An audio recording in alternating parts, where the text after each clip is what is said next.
νέου μηχανήματος από την XP, το μεγαλύτερο κατασκευαστή ανιχνευτών μετάλλων της Ευρώπης, προκαλεί το παγκόσμιο ενδιαφέρον. Το XP Oryx συνεχίσει να λειτουργεί στην ασύρματη επικοινωνία μεταξύ του τηλεχειριστηρίου, του δίσκου και των ακουστικών, η οποία μας είναι ήδη γνωστή και δοκιμασμένη από τους ανιχνευτές μετάλλων XP Deus που αποτελούν την ναυαρχίδα της XP.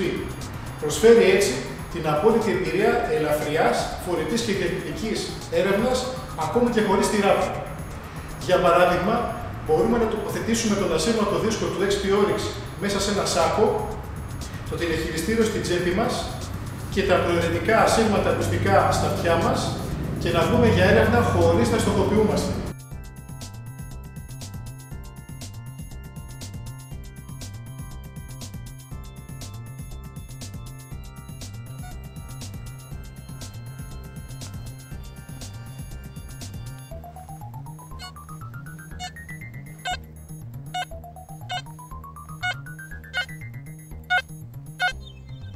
Επιπλέον, ο ασύρματος δίσκος δεν βγάζει παράσιτα από κινήσεις και τσακίσματα καλωδίου, έχει καθαρό ψηφιακό σήμα, χωρίς απώλειες από αντίσταση του σύρματος ή από φύσματα.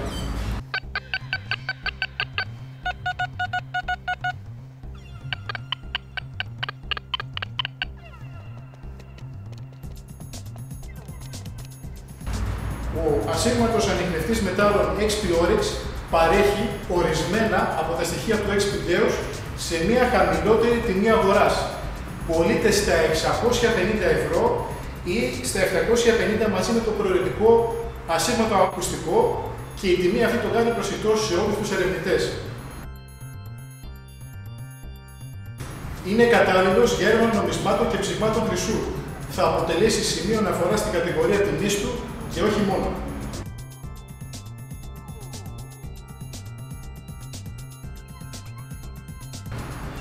Το XP Oryx πωλείται στο βασικό εξοπλισμό του με τη νέα σειρά δίσκων HF High Frequency της XP. Οι δίσκοι HF είναι πολλαπλής εκπομπής με συχνότητες υψηλότερες από τον ανταγωνισμό. Έχουν πάντα συχνοτήτων μεταβαλλόμενων από 13 έως απίστευτο 81 kHz. Οι δίσκοι HF είναι DD διαμέτρου 24x15 ο ελλειπτικός και 22,5 εκατοστά ο στρογγυλός. Με την τεχνολογία υπερυψηλών συχνοτήτων και τις επιλογές πολύ γρήγορης ανάλυσης του σήματος από το τηλεχειριστήριό του, ο ανιχνευτής μετάλλων XP Oryx καθίσταται ικανός να βλέπει ακόμα και πολύ μικρά ή λεπτά χρυσά αντικείμενα. Παράδειγμα, φυσικός χρυσός, κοσμήματα σε περιοχές μολυσμένες από σκουριά, κάτω από σίδηρο, βαρύ μετάλλευμα εδάφους, διάσπαρτα κεραμικά, ηφαιστειακές πέτρες και σιδηρόπετρες.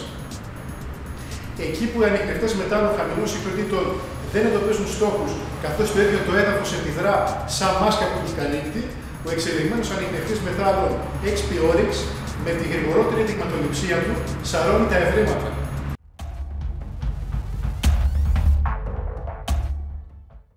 Τα XP Oryx παρέχονται πλέον με τους δίσκους X35, οι οποίοι είναι γνωστοί από τον XP Deus.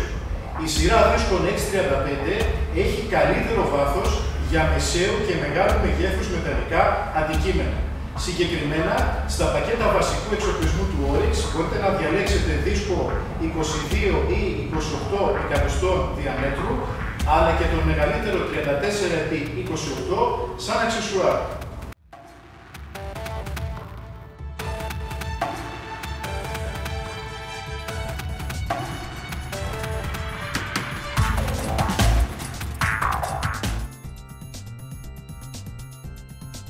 Οι ανιχνευτές μετάλλων XP Oryx και XP Deus καλύπτονται από επίσημη εγγύηση καλής λειτουργίας 5 ετών, έχουν ελληνικό μενού στην οθόνη τους και προσφέρουν δωρεάν αναβαθμίσεις λογισμικού. Εδώ είναι η σύνδεση με υπολογιστή και εδώ είναι η δυνατότητα να βάλουμε hands-free. Οι δωρεάν αναβαθμίσεις λογισμικού μας προσφέρουν τη δυνατότητα να εκμεταλλευόμαστε τις νεότερες εξελίξεις που η μελέτη των τεχνικών της XP θα μας χαρίζει.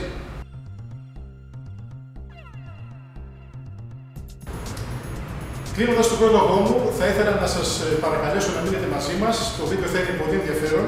Θα παρουσιάσω τον τρόπο χειρισμού του ανιχνευτή XP Oryx, τον διαχωρισμό του, το μενού του, Στο τέλος αυτού του βίντεο πιστεύω ότι θα μείνετε πολύ ευχαριστημένοι και με τα χαρακτηριστικά τα οποία προσφέρει το XP-Oryx και την πολύ καλή τιμή του, σίγουρα θα αποτελέσει για πάρα πολλούς από εσάς την επόμενη σας αγορά, το καινούργιο σας ανιχνευτή μετάλλιο. Για να ξεκινήσει ο ανιχνευτής κρατάμε πατημένο εδώ, με το δίσκο μακριά από μέταλλα, μας εμφανίζει την επιλογή για ήχο ή χωρίς ήχο. Αν επιλέξω ήχο, χτυπάει από το τηλεχειριστήριο. Αν επιλέξω να μην έχω ήχο, μπορώ να βάλω hands-free, ή αν έχω στην κατοχή μου το set των ασύρματων ακουστικών της XP, μπορώ να πάρω τον ήχο από εδώ, από τα ακουστικά. Για να ανοίξει το ακουστικό, κρατάω πατημένο το πλην. Για να κλείσει, κρατάω το συν και το πλην. Κατά τη λειτουργία το πλην μειώνει την ένταση του ήχου και το συν την αυξάνει. Και εδώ είναι η φόρτιση USB των ακουστικών. Για την επιλογή του προγράμματος υπάρχει αυτό το πλήκτρο. Η ονομασία του προγράμματος φανερώνεται στο επάνω μέρος της οθόνης. Τα προγράμματα Gold απευθύνονται για περιοχές οι οποίες είναι ελεύθερες από μεταλλικά σκουπιδάκια. Είναι περισσότερο προγράμματα γενικών μετάλλων. Και για δύσκολο μετάλλευμα. Ο αριθμός δυσκολίας του μεταλλεύματος φανερώνεται πάντοτε στο δεξί μέρος της οθόνης. Το δύσκολο μετάλλευμα θεωρείται αυτό που είναι από 80 και πάνω αριθμό. Αλλαγή προγράμματος. Στο πρόγραμμα Fine Gold.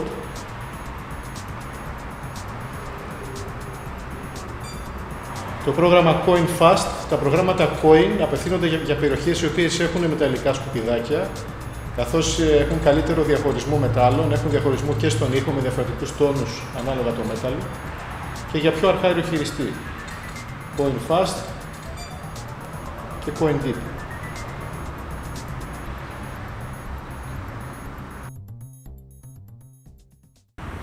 Τα προβλήματα στους ανιχνευτές μετάλλων έρχονται από το ίδιο το έδαφος.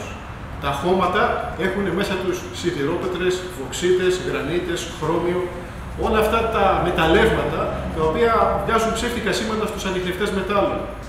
Ένας καλός ανιχνευτής και σύγχρονος που θα διαλέξουμε για να αγοράσουμε πρέπει να έχει τον τρόπο να διαβάζει το μετάλλευμα ζωντανά, σε πραγματικό χρόνο και να διευκρινίζει τι είναι φτιαγμένο από τη φύση και τι είναι φτιαγμένο από τον άνθρωπο. Για να δούμε πώς συμπεριφέρεται ο XP-Oryx σε αυτό το πρόβλημα. Εδώ έχουμε τη σιδηρόπετρα. Την περνάω από το δίσκο και βλέπω ότι στο δεξί μέρος της οθόνης υπάρχει αναγνώριση. Ο αριθμός του μεταλλεύματος. Αυτό δεν είναι μέταλλο. Στο μεσαίο μέρος της οθόνης έχουμε την μπάρα, την ένταση του μεταλλεύματος.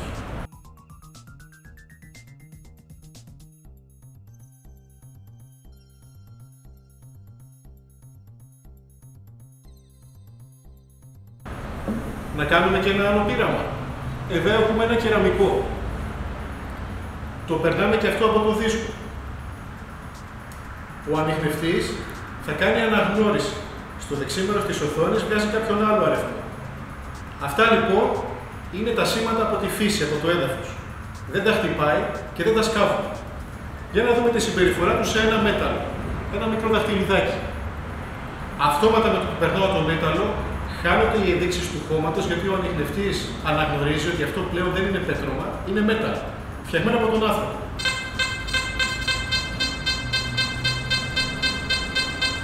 Βγάζει την αναγνώριση του μετάλλου και έτσι ξέρουμε ότι αυτό είναι κάτι το οποίο πρέπει να το σκάψουμε. Στο δεξί μέρος της οθόνης παρουσιάζεται σε μόνιμη βάση ο αριθμός αναγνώρισης του εδάφους. Αυτό μας δείχνει τη δυσκολία του εδάφους, αν είναι δύσκολο το έδαφος, αν έχει δύσκολο μετάλλευμα. Επίσης μας προειδοποιεί ότι ο στόχος είναι φυσικός, ότι είναι κάποιο πέτρωμα για να μην το σκάψουμε. Για να δούμε, έχουμε τη σιδηρόπετρα και το κεραμίδι. Πάνω από τη σιδηρόπετρα βλέπουμε ότι ανεβαίνει η μπάρα του εδάφους, η ένταση, και ο αριθμός είναι 87. Πάνω από το κεραμικό, ο ανιχνευτής αναγνωρίζει το έδαφος με κάποιον χαμηλότερο αριθμό αγωγημότητας, 76. Βλέπουμε πως η ρύθμιση του ανιχνευτή από τον κατασκευαστή είναι στο 88, οπότε μας υπερκαλύπτει, σβήνει όλα τα πετρώματα. Ένας αρχάιος χειριστής δεν χρειάζεται να κάνει καμία ρύθμιση. Ο ανιχνευτής είναι ήδη ρυθμισμένος να σβήνει τα πετρώματα. Απλά βλέπουμε τον αριθμό αναγνώρισης εδάφους εδώ και μπορούμε να επιλέξουμε και το κατάλληλο πρόγραμμα. Αν το χώμα είναι δύσκολο, είναι από 80 και πάνω, είναι πιο συνετό να χρησιμοποιήσουμε τα προγράμματα Gold. Αν το έδαφος είναι από 80 και κάτω, είναι πιο εύκολο, μπορούμε να δουλέψουμε και στα προγράμματα Coin. Δεν θα χάσουμε βάθος δηλαδή. Ένας έμπειρος χειριστής μπορεί να κάνει ρυθμίσεις. Μπορεί να κάνει ρυθμίσεις ούτως ώστε να φτιάξει τον αριθμό αυτόν να ταιριάζει με τον αριθμό του εδάφους. Αυτό γίνεται με δύο τρόπους. Ο πρώτος τρόπος είναι ο χειροκίνητος. Στο χειροκίνητο τρόπο κουνάμε το δίσκο επάνω από το χώμα ή το πέτρωμα ή το υλικό που θέλουμε να ρυθμίσουμε. Βλέπουμε ότι είναι το 87 και κατόπιν πατάμε το μείον, κατεβάζουμε τη ρύθμισή μας μέχρι του σημείου να έρχονται από το έδαφος κάποια σπαστά σήματα. Έτσι έχουμε καλύτερο βάθος. Έχουμε ρυθμίσει τον ανιχνευτή οριακά χαμηλότερα από το σήμα της γης. Όταν αλλάξει το έδαφος, αλλάζει και ο αριθμός του εδάφους και αυτό σημαίνει ότι πρέπει να κάνουμε και εμείς ρύθμιση. Ο αριθμός έπεσε πιο χαμηλά από τη ρύθμισή μας, ο ανιχνευτής έγινε ήσυχος, κατεβάζω τον αριθμό μέχρι του σημείου να έχω κάποια ψεύτικα σήματα από το έδαφος. Είναι πολύ θορυβώδες, το ανεβάζω μέχρι να είναι ανεκτό. Ο αριθμός του εδάφους είναι το 75-76 και εμένα η ρύθμισή μου είναι το 72. Οριακά έχω κάποια ψεύτικα σήματα, αλλά είναι σπαστά και μπορώ να ψάξω. Κάνοντας το αυτό λοιπόν έχουμε καλύτερο βάθος. Αυτός είναι ο χειροκίνητος τρόπος. Παρακολουθάμε τον αριθμό αυτόν και κάνουμε και τη ρύθμισή μας. Συμπλήν. Εάν ο ανιχνευτής γίνει πιο ήσυχος, πρέπει να κατέβουμε. Αν ο ανιχνευτής γίνει πιο ανήσυχος, θα πρέπει να ανέβουμε τον αριθμό της ρύθμισής μας. Ο άλλος τρόπος, όπως εδώ για την περίπτωσή μας, είναι ο αυτόματος. Βλέπουμε ότι χτυπάει ο ανιχνευτής, δεν είναι μέταλλο, είναι φυσικό μετάλλευμα. Στιγμιαία πατάω το πλήκτρο επικέντρωσης και ο ανιχνευτής έρχεται με τον αριθμό εδάφους. Αυτός είναι ο αυτόματος τρόπος. Όταν αλλάξει το έδαφος, αλλάζει και ο αριθμός του.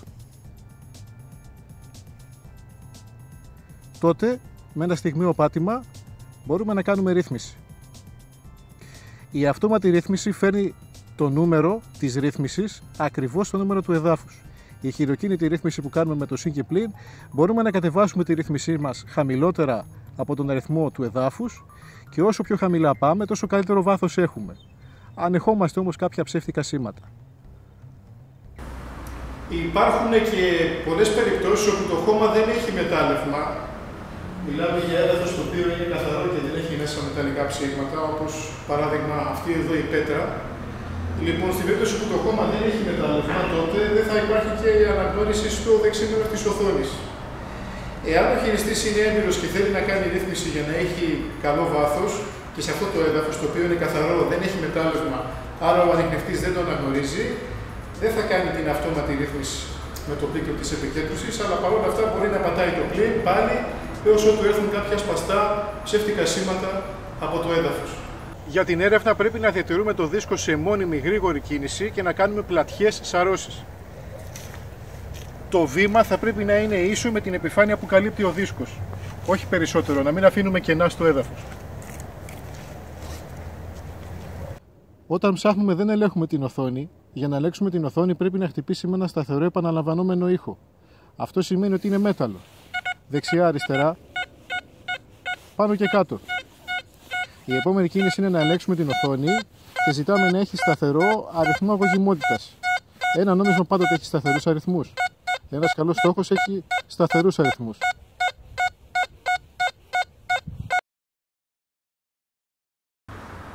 Όταν ανιχνεύεται μέταλλο, χάνονται οι ενδείξεις του φυσικού μεταλλεύματος από την οθόνη και παρουσιάζεται η αναγνώριση του μετάλλου.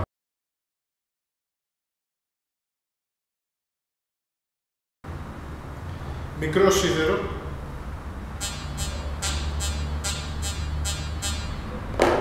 μεγαλύτερο σίδερο,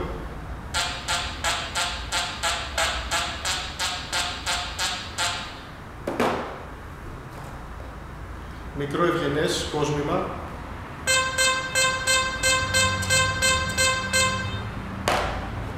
Μεγαλύτερο ευγενές νόμισμα.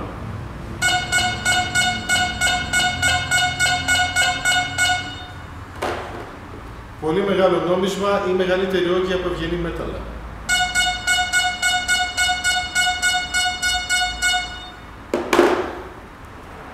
Τσίκο.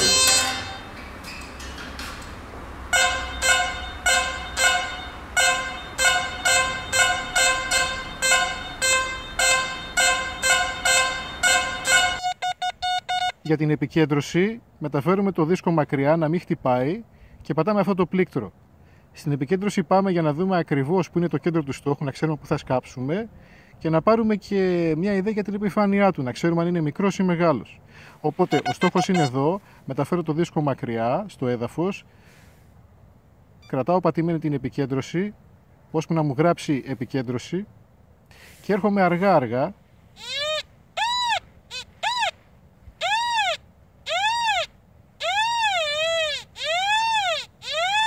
Αυτός είναι ένας μικρός στόχος. Είναι μέγεθος νομίσματος. Ο μεγάλος στόχος, όπως είναι αυτός εδώ, έχει μεγάλη διάρκεια στον ήχο.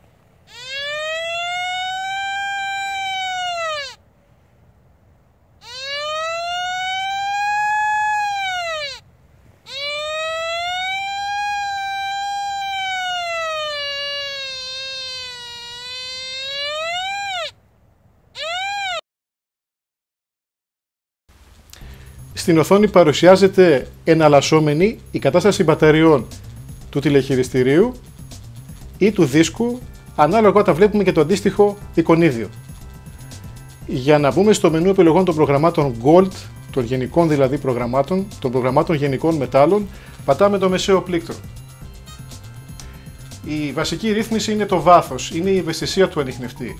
Ανάλογα το έδαφος και στα πρώτα λεπτά της έρευνας, για να το κρίνουμε αυτό, αυξάνουμε την ευαισθησία μέχρι του σημείου να έχουμε παράσιτα. Αν έχουμε πολλά παράσιτα, τη μειώνουμε. Ανά πάσα στιγμή μπορούμε να ρυθμίσουμε την ευαισθησία. Με το μεσαίο πλήκτρο προχωράμε στην επόμενη ρύθμιση, που είναι η συχνότητα. Τη συχνότητα την αυξάνουμε και τη μειώνουμε την πάντα με το συν και πλην. Η χαμηλή συχνότητα, η 14 kHz, είναι καλή για έρευνα μεγάλων αντικειμένων. Αυξάνουμε τη συχνότητα στο 26. Όσο αυξάνουμε τη συχνότητα, ο ανιχνευτής έχει πιο καλή ευαισθησία στα μικρά. Αυξάνουμε στα 54 kHz. Ο στρογγυλός δίσκος high frequency φτάνει μέχρι τα 54. Ο ελλειπτικός δίσκος high frequency φτάνει μέχρι και 81 kHz. Εάν έχουμε παράσιτα από άλλους ανιχνευτές εκεί κοντά μας ή πηγές ηλεκτρομαγνητικών παρεμβολών, μπορούμε να μειώνουμε, να αυξομειώνουμε ελάχιστα τη βασική συχνότητα πατώντας εδώ. 27,3, 28, 28,8, 29,6. Μπορούμε να κάνουμε μικροδιορθώσεις στη συχνότητα για αποφυγή παρασίτων. Και πάλι στα 26,6. Η επόμενη ρύθμιση είναι η ταχύτητα.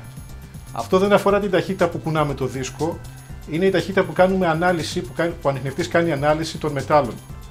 Η αρχική ταχύτητα είναι το 1. Όσο αυξάνουμε την ταχύτητα, ο ανιχνευτής μπορεί να διακρίνει το μικρό αντικείμενο, το οποίο είναι δίπλα σε σκουριές και σκουπιδάκια, ένα μικρό ευγενές, ή θα μένω σε έδαφος το οποίο είναι πολύ δύσκολο, έχει σιδηρόπετρες, έχει κεραμικά. Για δύσκολο έδαφος πάμε στο 2,5 ή στο 3. Για έρευνα μικρών αντικειμένων. Για έρευνα μεγάλων αντικειμένων προτιμότερο είναι το 1. Ξεκινάμε το παράδειγμά μας με ταχύτητα στο 1. Έχουμε δύο στόχους, ένα χρυσό δαχτυλίδι και ένα κομμάτι σίδερο. Εδώ είναι το δαχτυλίδι. Εδώ είναι το σίδερο. Ακούμε δύο ήχους. Ευγενές μέταλλο και άχρηστο μέταλλο, μπάσο και πρίμο. Για να δυσκολέψουμε τα πράγματα, πλησιάζει το σίδερο κοντά στο ευγενές. Ακούμε πάλι δύο ήχους. Πλησιάζει πιο κοντά. Ακούμε δύο ήχους. Ακόμα πιο κοντά ακούμε μόνο ένα ήχο. Για να καλυτερέψουν τα πράγματα, να γίνει πιο ευδιάκριτο το ευγενές μέταλλο, αυξάνουμε την ταχύτητα. Για παράδειγμα στο 1 πάμε στο 2,5. Πιο κατανοητό ότι έχουμε δύο στόχους. Πάμε και στο 3. Σε πολύ βρώμικη περιοχή που έχει πολλά σκουπιδάκια.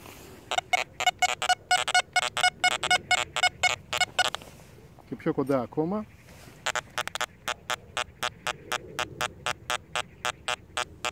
Τώρα μπορούμε να βάλουμε πιο υψηλή συχνότητα για να καλυτερέψει το αποτέλεσμα.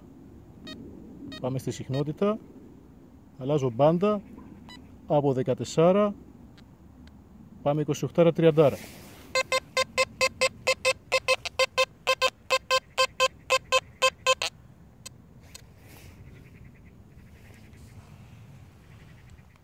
Ο ήχος είναι του ευγενούς μετάλλου.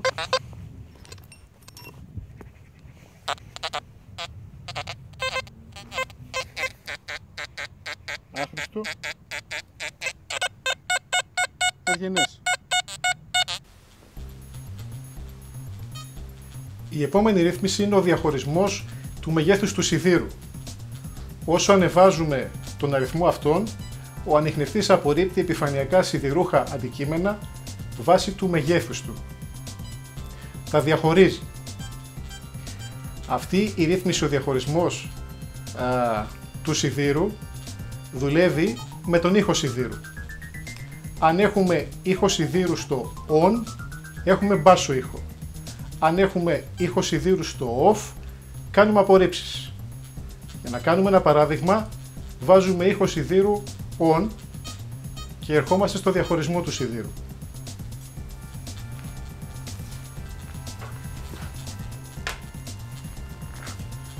Έχουμε ένα κομμάτι σιδήρου.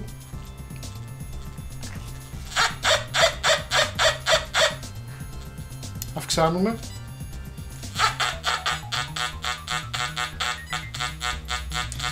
Βλέπουμε πως ο ανιχνευτής το διαχωρίζει με μπάσο ήχο.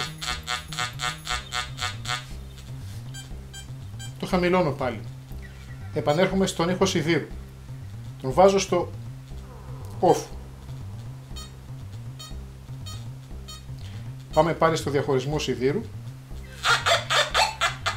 Αυξάνουμε και ο ανιχνευτής κάνει απόρριψη. Οπότε ο ήχος σιδήρου στο off είναι η απόρριψη. Ο ήχος σιδήρου στο on είναι έρευνα με διαφορετικό ήχο, αναγνώριση του σιδήρου με διαφορετικό ήχο, με ένα μπάσο τόνο δηλαδή. Ο ψήθυρος, όσο τον ανεβάζουμε, κάνει τον ανιχνευτή πιο δυνατό.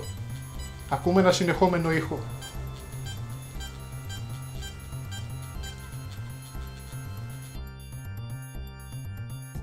Για το μενού επιλογών των προγραμμάτων Coin, μεταφερόμαστε πρώτα απ' όλα σε ένα πρόγραμμα Coin, όπως παράδειγμα το Coin Deep, και πατάμε το μεσαίο πλήκτρο για να μπούμε μέσα στο μενού. Και εδώ η βασική ρύθμιση είναι η ευαισθησία, είναι το βάθος. Στα πρώτα λεπτά της έρευνας και ανάλογα το χώμα που έχουμε, αυξάνουμε την ευαισθησία, αν έχουμε παράσιτα τη μειώνουμε. Είναι μια ρύθμιση που μπορούμε να την κάνουμε τακτικά. Το επόμενο είναι η συχνότητα. Αλλάζουμε την πάντα των συχνοτήτων με το συν και πλην. Οι χαμηλές συχνότητες έχουν καλό βάθος για μεγάλο αντικείμενο και όσο ανεβάζουμε τη συχνότητα έχουμε καλύτερη διείσδυση για μικρό αντικείμενο και σε περιοχές που έχουν πολλά σκουπιδάκια. Μπάντα των 13 kHz, των 26, των 54. Αν είχαμε τον ελλειπτικό δίσκο θα μπορούσε να φτάσει μέχρι και τα 81. Επίσης, αν έχουμε ανιχνευτές που δουλεύουν κοντά μας και δουλεύουν στην ίδια συχνότητα ή έχουμε κάποιες άλλες πηγές παρασίτων όπως κεραίες, κινητής τηλεφωνίας και πυλώνες, μπορούμε να κάνουμε μικροαυξομοιώσεις στη συχνότητα, πατώντας το πρώτο πλήκτρο 13,3, 13,6, 14, 14,4, 14,8, 15,2, 15,6 και μας επαναφέρει πάλι στο 13,3. Η επόμενη ρύθμιση είναι ο ήχος σιδήρου. Αν τον ήχο σιδήρου τον βάλουμε off, έχουμε απορρίψεις στα άχρηστα μέταλλα. Αν τον βάλουμε on, έχουμε διαφορετικό ήχο στα άχρηστα μέταλλα. Το τι σημαίνει άχρηστο μέταλλο το ρυθμίζουμε από τη ρύθμιση διαχωρισμός. Παράδειγμα, έχω βάλει διαχωρισμό στο 7 και τον ήχο σιδήρου τον έχω στο on. Αυτό σημαίνει πως έχω διαφορετικό ήχο στο άχρηστο μέταλλο. Αν παράδειγμα βγω από το μενού και δοκιμάσω με ένα σίδερο, με ένα μικρό σιδερένιο σκουπιδάκι, βλέπω ότι έχουμε μπάσο ήχο στο άχρηστο μέταλλο. Αν μπούμε μέσα στο μενού και τον ήχο συνθήρου τον κάνουμε off, βγαίνω από το μενού, βλέπουμε ότι στο άχρηστο σίδερο πλέον έχουμε απόρριψη. Μπορούμε να διαχωρίσουμε ή να απορρίψουμε και άλλους αριθμούς μετάλλων, αρκεί να αυξήσουμε τον αριθμό. Ελέγχουμε σε τι αριθμό ανακοινώνεται το αντικείμενο και αυξάνουμε τον αριθμό του διαχωρισμού μέχρι να μας καλείται για αυτό το άχρηστο αντικείμενο.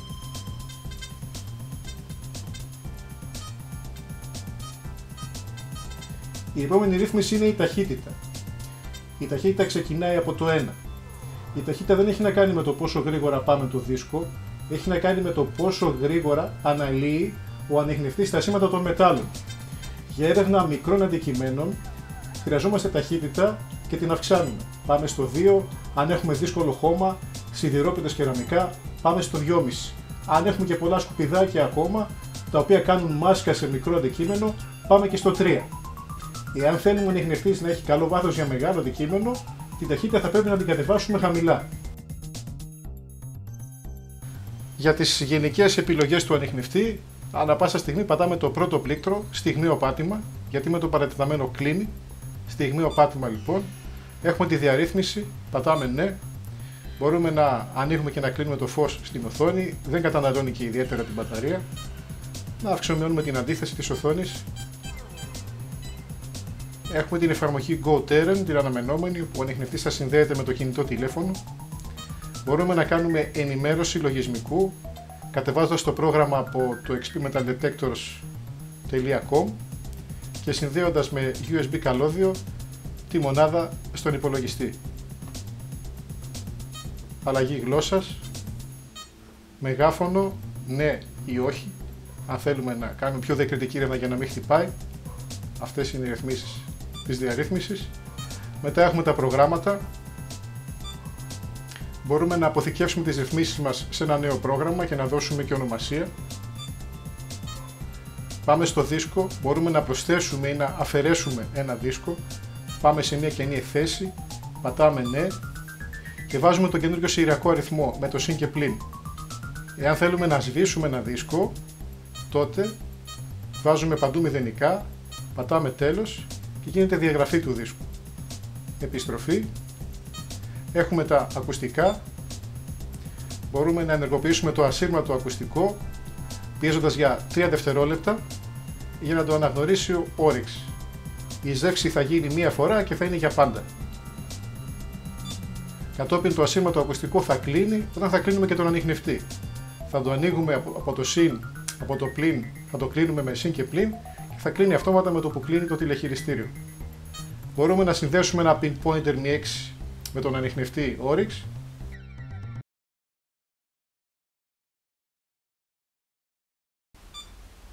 Κρατάμε πατημένο το Mi 6 το πλήκτρο του για 3 δευτερόλεπτα στο πρόγραμμα 7 του Mi 6 και κατόπιν θα το αναγνωρίσει ο Oryx και κάθε φορά που θα ενεργοποιούμε το Mi 6 θα το διαβάζει αυτόματα. Όταν θα το κλείνουμε, αυτόματα θα επανέρχεται στο δίσκο του.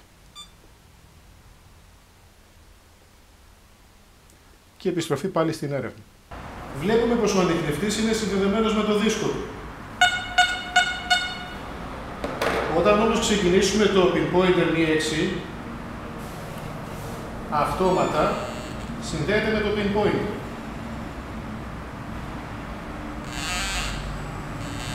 Το βάθος νομίσματος, δίευρο, συνδεδεμένο με τον ανιχνευτή της XP, φτάνει μέχρι και τα 15 εκατοστά. Μεγαλύτερα αντικείμενα βγαίνουν σε μεγαλύτερο βάθος, μέχρι και 50 εκατοστά.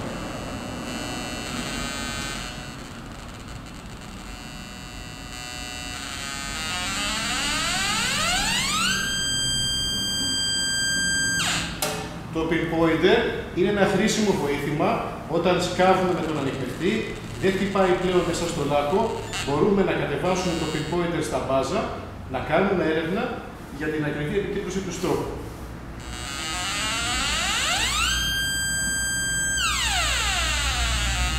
Είναι ένα βοήθημα για να μην χάνουμε χρόνο και όχι μόνο. Μπορούμε να κάνουμε έρευνα σε τείχους και εκεί που δεν απαιτείται πολύ μεγάλο βάθος. Με το που κλείνω το pinpointer, αυτόματα ο ανιχνευτής θα επανέλθει στο δίσκο. Κλείνω το pinpointer,